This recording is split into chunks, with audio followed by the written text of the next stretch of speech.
Olá! Agora vamos falar um pouquinho sobre as funções definidas por partes. Antes de falarmos sobre funções injetoras, sobrejetoras e bijetoras, vamos ver um último tipo de função que é bastante utilizado na representação de alguns fenômenos. As funções definidas por mais de uma sentença ou funções definidas por partes. Também conhecidas como funções definidas por partes, as funções que são definidas por mais de uma sentença têm seu domínio dividido em pedaços, e para cada pedaço, uma regra diferente é aplicada para o cálculo do valor da função. Vamos analisar como exemplo a tabela do imposto de renda de pessoa física aplicada atualmente no Brasil. Observe a seguir a tabela mensal do imposto de renda pessoa física aplicado no Brasil. Então, essa é a tabela. Para quem ganha de 0 até R$ 1.903,98, é isento de dedução de imposto de renda. Para quem ganha de R$ 1.903,99 até R$ 2.826,65, a alíquota de imposto de renda é de 7,5% sobre a renda, com dedução de R$ 142,80. De R$ 2.826,66 até R$ 3.751,05, a alíquota é de 15% com dedução de R$ 354,80. De R$ 3.751,06 até R$ 4.664,68, a alíquota passa a ser de 22,5% e a dedução de 636,13%. A partir de R$ 4.664,68, a dedução é de 27,5% sobre a renda, a alíquota é de 27,5% sobre a renda, com dedução de 869,36. Tá? Para saber qual é o imposto de renda que uma pessoa física Y, aplicamos a renda mensal X os cálculos definidos pela tabela do governo. Vamos reescrever essa tabela como uma função. Se X representa a renda mensal em reais de um contribuinte e Y representa o imposto em reais a ser pago, temos, tá? Observem que nós estamos definindo aqui uma, duas, três, quatro,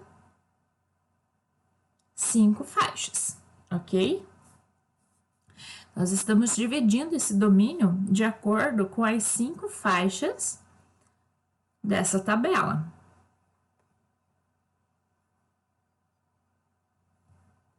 Bem, então, se a pessoa ganha entre 0 e 1.903,98, ela não paga imposto de renda. Tá? Se ela ganha entre 1.903,99 e 2.826,65, ela vai pagar 7,5%, tá? Aqui está dividido por 100, porque a porcentagem não se usa no cálculo, né? Se usa o número decimal. Então, 0,075x menos a dedução. Essa dedução ela é referente à parte isenta de imposto, tá bem? Se ela está na terceira faixa aqui, né? Ela vai pagar 15%, então 0,15x menos 354,80 de dedução. Se ela está na quarta faixa, 22,5%, então 225x, né? Menos a dedução de 636,13. E na última faixa, 0,275x menos 839,36, tá? Lembrando que a porcentagem ela é sempre usada na forma decimal, por isso que elas aparecem esses números decimais aqui, tá? 27,5%, por exemplo, ele é igual a 27,5 dividido por 100, que é 0,275, tá? Vale lembrar que a última atualização da tabela do imposto de renda foi em 2015. A função que define o imposto de renda no Brasil possui 5 faixas, ou seja, 5 partes. Nesse exemplo, para efeitos de cálculo, estamos considerando renda líquida, já descontada de contribuição previdenciária, e um contribuinte sem dependentes. Seu domínio é D igual aos reais positivos, tá? Pois x pode assumir qualquer valor a partir de zero, né? E este domínio é que está dividido nas 5 faixas. Então, assim, o único valor que x não pode assumir é o valor negativo, porque a gente está falando de ganhos mensais, tá? Quem não ganha nada ou quem fica devendo durante o mês não paga imposto de renda. Um contribuinte que tenha renda mensal de R$ 1.100, um salário mínimo hoje, não paga imposto de renda, pois neste caso, x igual a 1.100 está na primeira faixa de domínio. Ele é menor que R$ 1.903,98. O contribuinte que recebe renda mensal de R$ 2.200, 2 salários mínimos, já deve pagar imposto de renda e será tributado na segunda faixa. Então, x igual a R$ 2.200 implica em y igual a 0,075 vezes 2.200 menos 142,80, que é a dedução. Então, aqui, ó, o imposto de renda seria de R$ 22,20. Já o contribuinte que tem renda mensal líquida de R$ 33.300, 3 salários mínimos, deve pagar o imposto de renda na terceira faixa, pois x igual a 3.300 está entre 2.826,66 e 3.751,5. Calculando o imposto de renda através da terceira faixa, nós temos que o x igual a 3.300 implica em y igual a 0,15 dos 15%, vezes 3.300 menos 354,80. Geraria um imposto de renda de R$ 140,20. Para o contribuinte que recebe líquido R$ 4.400 mensais, 4 salários mínimos, o imposto de renda é cobrado de acordo com a quarta faixa, pois x igual a 4.400 está entre R$ 3.571,5 e R$ 4.664,68. Então, x é igual a 4.400, implica em y igual 0,225 vezes 4.400, 22,5% de 4.400, menos 636,13 referentes à dedução. Resta um imposto de renda de R$ 353,87. Por fim, um contribuinte que receba R$ 5.500 líquidos mensais, 5 salários mínimos, deve contribuir com o imposto de renda na quinta e última faixa, pois x igual a 5.500 é maior que R$ 4.664,69. Então, fica 27,5% de 5.500 menos 869,36, que é a parte de dedução. Então, resta o imposto a pagar de R$ 643,14. Isso mensalmente. É muito importante que nós, enquanto cidadãos, busquemos conhecer como são cobrados os impostos brasileiros e qual a finalidade estabelecida para cada tipo de imposto. Falamos aqui um pouquinho sobre o imposto de renda. Para saber mais, pesquise o que é a declaração anual de imposto de renda e qual é o período para fazê-la. Quais são as despesas que podem ser abatidas ou ressarcidas no imposto de renda?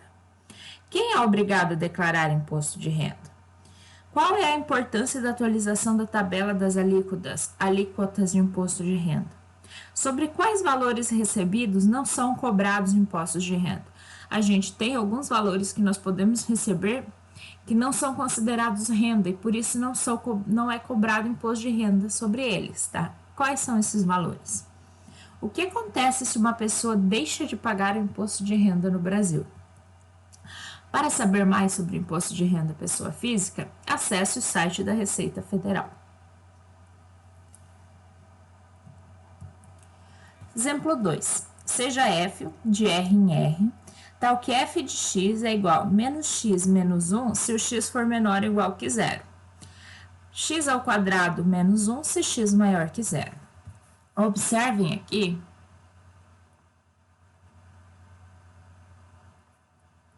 que nós temos domínio real e estamos dividindo esse domínio em duas partes.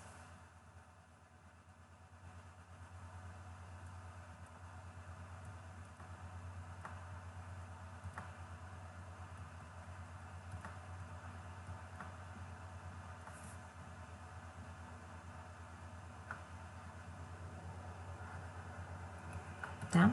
E para cada parte, eu estou aplicando uma regra diferente na função. Então, nós vamos ter que estar atentos se o x cai dentro da primeira parte ou da segunda parte. Tá?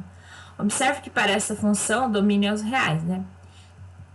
Para calcular f de menos 4, devemos usar a primeira parte da equação, da função, pois x igual a menos 4 é menor que zero. E temos, então, f de menos 4 é igual, ó. Observem aqui o que nós estamos fazendo. Esse cara é x, né? Então, menos x menos 1, menos 4 menos 1. Menos com menos é mais, 4 menos 1, que é 3. Para calcular f de zero, também devemos usar a primeira parte da função, pois x igual a zero também está na primeira parte da função. Ó, observem aqui, ó, que nós temos a igualdade na primeira parte da função, tá? Então, f de zero vai ser menos x menos 1. Então, menos 0 menos 1, que vai ser igual a 0 menos 1, que é menos 1, tá? Lembrando que é x. Para calcular f de 10, devemos usar a segunda parte da função, pois temos que x igual a 10 é maior que zero. Então, agora nós estamos nesta parte aqui da função, né? Nós estamos com x igual a 10. Então, a gente está aqui. A gente vai usar a regra x ao quadrado menos 1. 10 ao quadrado menos 1, fica 100 menos 1, que é 99. Observando aqui, nós temos representado o gráfico da função, tá? Do exemplo 2. Observem que a troca acontece aqui no x igual a zero. Então, sobre o eixo y, tá? Exatamente neste ponto aqui, nós temos a troca de função. Bem, nesse ponto aqui. Nesse caso, para esta função, ela troca e continua, tá bem? E troca no mesmo lugar. Tá? Nós veremos que isso não é regra sempre, tá? A imagem da função é o intervalo real menos 1 a mais infinito. Por quê, ó? Se vocês observarem aqui no eixo y, tá? Os valores de y, eles estão começando aqui do menos 1. Não tem nada para baixo que seja atingido pela função. E ele, ó, qualquer número aqui para cima, ele é atingido pela função. Então, menos 1 para mais infinito por isso. Tá? Vamos aqui, ó. Se vocês pegarem aqui o 8, por exemplo, ó, vocês têm o 8 está sendo atingido aqui. E o 8 está sendo atingido aqui também, tá? Então, ele está sendo atingido, menos 1 para mais infinito. A função é decrescente na primeira parte do domínio. Então, antes dela trocar aqui de parte, ó, ela decresce, ela vem para baixo, né? O gráfico desce, tá bem? E ela é crescente na segunda parte do domínio. A partir da troca aqui, ela passa a crescer. Os zeros ou raízes de f são x igual a menos 1 e x igual a 1. São os pontos em que a função corta o eixo x, né? Acontece aqui no menos 1 e aqui sobre o 1, tá bem? Exemplo 3. Considere a função f de x igual a x mais 4 se x menor ou igual que 1, 3x ao quadrado se x maior ou igual que 1. Calcular f de 1, f de 3 e f de 0. Esboce e analise o gráfico de f. F de 1 é igual a 1 mais 4. Por quê? F de 1, nós estamos exatamente na igualdade, ó, que é parte da primeira parte do domínio aqui. Essa função também, ela divide o domínio em duas partes, o domínio é todos os números reais, tá? Então, 1 mais 4, que é o x, né? Aqui, ó. Esse cara aqui faz o papel do x, tá? F de 3 já está na segunda parte do domínio, porque 3 é maior que 1.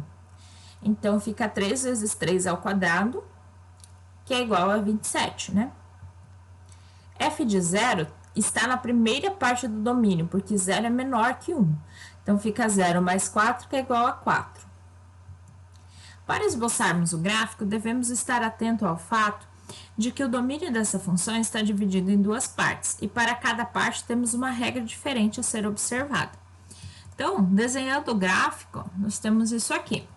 Veja que para essa função, a segunda parte do gráfico não começa exatamente onde a primeira parte terminou. Isso não é uma condição. Vocês lembram que no gráfico anterior, a segunda parte começava exatamente onde a primeira terminou. Mas isso não é regra, tá? Não precisa acontecer. Aqui está um exemplo de que não precisa acontecer. Essa daqui, a segunda parte da função, ela começa abaixo de onde a outra terminou. A imagem da função é todos os números reais. Aqui, qualquer y é atingido por alguma das partes da função. O salto do gráfico é conhecido como salto de descontinuidade. Esse salto que o gráfico dá aqui, entre o final da primeira parte e o início da segunda parte, é chamado de salto de descontinuidade. Agora, nós vamos falar sobre sobrejetividade, injetividade e bijetividade de funções. Vamos agora estudar o conceito de sobrejetividade de uma função. Uma função f de a em b é sobrejetora quando, para qualquer y que pertence ao conjunto b, ao conjunto da função, sempre temos x que pertence a a, tal que y igual a f de x, ou seja, a imagem da função é igual ao seu contradomínio. Tá? Em palavras mais simples, dizer que uma função é sobrejetora é o mesmo que dizer que, ao analisar o diagrama da função, todos os elementos do conjunto B recebem pelo menos uma flechinha. Lembram lá quando nós definimos função, de que a condição era que não sobrasse nenhum elemento no A e não saíssem duas flechinhas do A?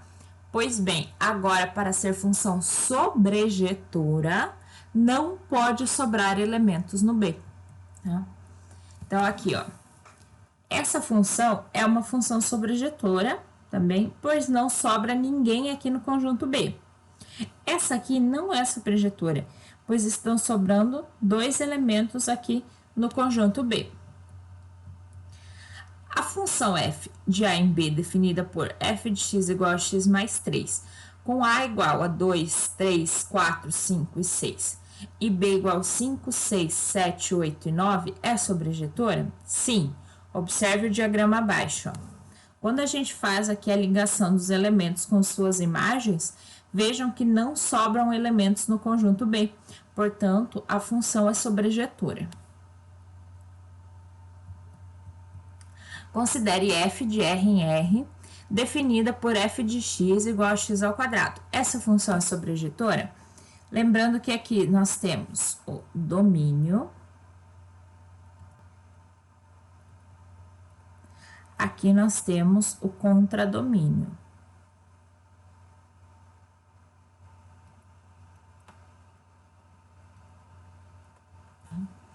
Para que a função seja sobrejetora, nós precisamos verificar que a imagem da função seja igual a todos os números reais, mas não é o que acontece com a função x ao quadrado.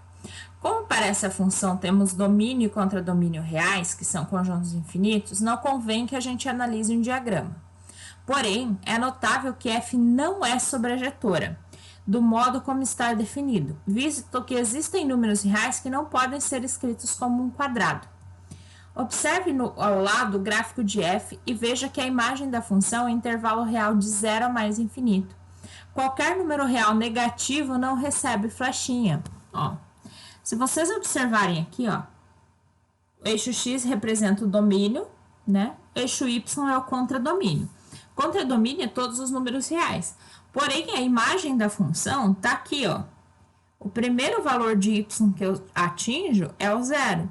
E depois eu atinjo qualquer valor de y positivo. Então, aqui está a imagem da função. E a imagem não é todo o eixo y, não é todos os números reais. É apenas os números reais positivos. Qualquer número real elevado ao quadrado é positivo. Né? Então, nós temos aqui os números negativos, o menos 4, por exemplo, que ele não vai ser imagem de ninguém. Então, essa função não é sobrejetora. Porém, ali, observe o que acontece agora. Ó. Nós temos G de R em R+, né? Então, aqui é o domínio. E aqui o contradomínio.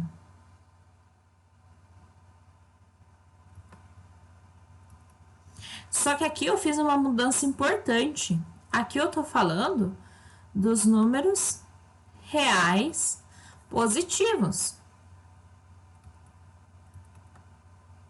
Eu não tô mais falando apenas de todos os números reais, tá? Eu tô falando só dos positivos. Eu tô excluindo os negativos do contradomínio. E a lei da função é a mesma. Essa função é sobrejetora? Agora a resposta é sim, tá? Veja que em relação ao exemplo 5, houve uma mudança no contradomínio da função. Quando os números negativos foram excluídos do contradomínio, restaram apenas números reais positivos ou iguais a zero. Observe ao lado o gráfico e veja que a imagem da função é o intervalo real de zero a mais infinito, que é igual aos números reais positivos.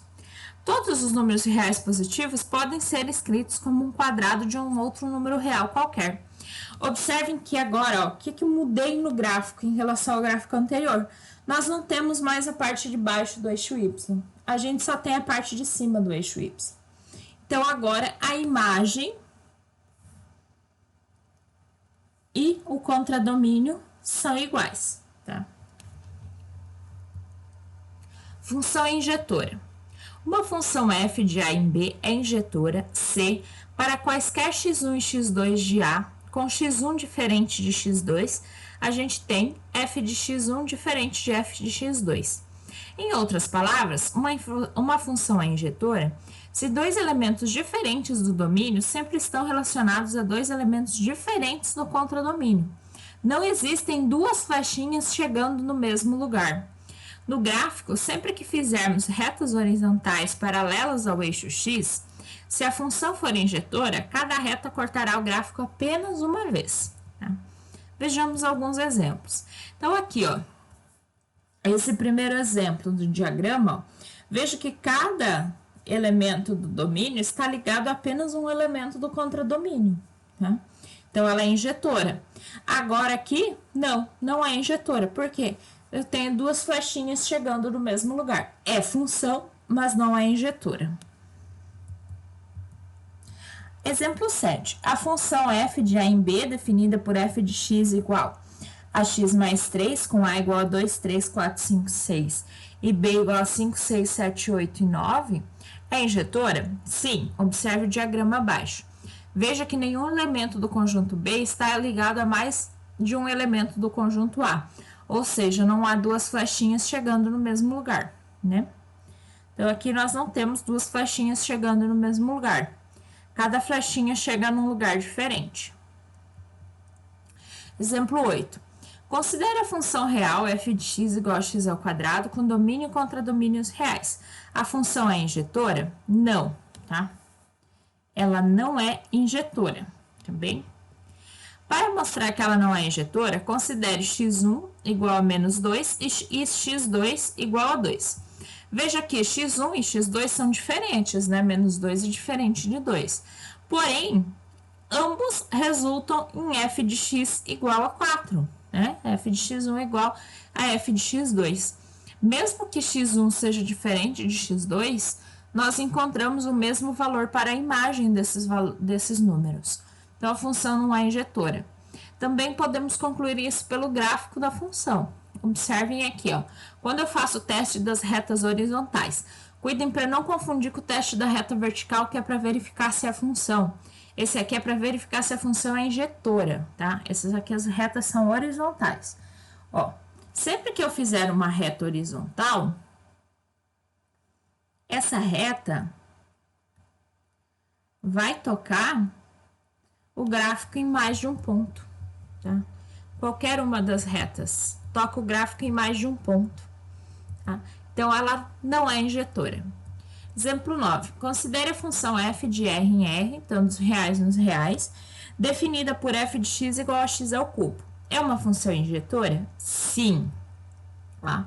x1 é diferente de x2 em reais. Então, x1 ao cubo é diferente de x2 ao cubo. Isso vale, né, para qualquer número real. Não existem dois números reais que elevados ao cubo resultem no mesmo número, né?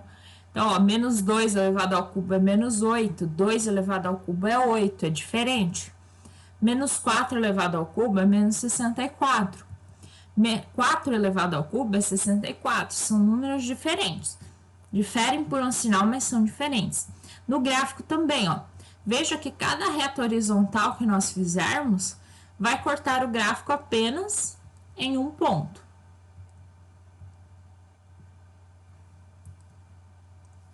Função bijetora. Uma função f de a em b é bijetora se for injetora e sobrejetora ao mesmo tempo. Tá? A função f de a em b, definida por f de x igual a x mais 3, com a igual a 2, 3, 4, 5 e 6, e b igual a 5, 6, 7, 8 e 9, é uma função bijetora, pois, como mostramos no exemplo 4, ela é sobrejetora. E como mostrado no exemplo 7, ela é também injetora. Tá? Na análise do diagrama, podemos dizer que uma função é bijetora se não sobram elementos no conjunto B e não tem duas flechinhas chegando no mesmo lugar em B. Exemplo 11. Analise o gráfico ao lado que representa a função real y igual a 3x mais 2. Então, nós temos aí o gráfico de y igual a 3x mais 2. Essa função é sobrejetora, pois observando o gráfico, vemos que ela continua infinitamente, tanto para cima quanto para baixo, sendo que cada valor de y será em algum momento atingido. Então, aqui, mesmo que vocês aumentem esse gráfico, né, vocês vão ver que ele continua. Então, todos os valores de y, né, todos os valores reais, eles serão em algum momento atingidos. A função é também injetora, pois se traçarmos retas horizontais sobre o gráfico, este será cortado apenas uma vez. A função real, y igual a 3x mais 2, é bijetora. Observe o gráfico de f dos reais em menos 1 e 1, definida por f de x igual a cosseno de x. Então, aqui nós temos o gráfico dessa função. Ó, nós temos aqui domínio real e contra domínio intervalo de menos 1 até 1. Tá? Então, é só esse pedacinho aqui que a gente está considerando para o y. Ó. O y é só esse pedaço aqui, ó, do menos 1 até o 1. Esse pedacinho aqui, ó, tá bem?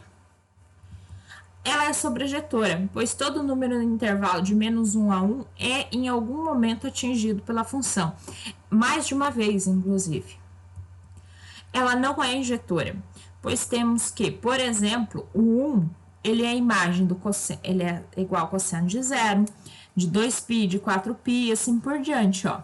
Se vocês pegarem aqui o 1, ó, ele é atingido aqui, aí ele é atingido novamente aqui no 2π, ó, tá? Ele é atingido novamente aqui no 4π, e ele vai ser atingido no 6π, no 8π, no 10π e assim por diante, tá? Então, ela não é injetora, pois a gente tem mais de uma flechinha chegando no mesmo valor no contradomínio. A função não é bijetora, tá bem? Então, aqui nós temos as referências da aula de hoje, tá? Deem uma olhadinha, tá bem? Qualquer dúvida, entrem em contato e resolvam a lista de exercícios.